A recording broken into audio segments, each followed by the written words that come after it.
السلام علیکم۔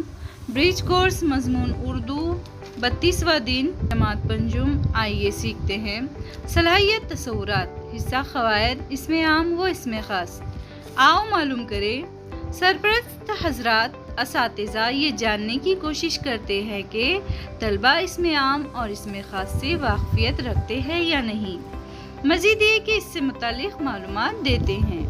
اسم عام: اگر کسی اسم سے خاص چیز جگہ کی پہچان نہیں ہوتی تو اسے اسم عام کہتے ہیں، مثلا مصور، شاعر، ڈاکٹر، طوطا، گائے، عورت وغیرہ۔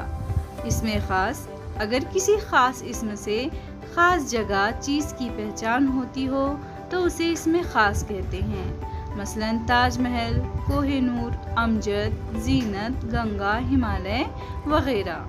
یہ خاص اسم ہے، اس لیے اس کو اسم خاص کہا جاتا ہے۔ آؤ اہلیت پیدا کرے۔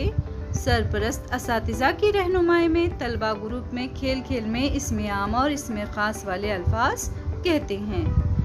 آؤ مشق کریں۔ مندرجہ ذیل جملوں میں اسم عام اور اسم خاص والے الفاظ پہچان کر قوس میں لکھیے۔ تو بچوں، یہ جملے پڑھ کر آپ کو کیا کرنا ہے؟ اسم عام اور اسم خاص والے الفاظ کو قوس میں لکھنا ہے۔ آؤ تخیلاتی بنیں۔ چیلنج: آپ اپنی درسی کتاب سے اسم عام اور اسم خاص والے الفاظ ڈھونڈ کر لکھیے۔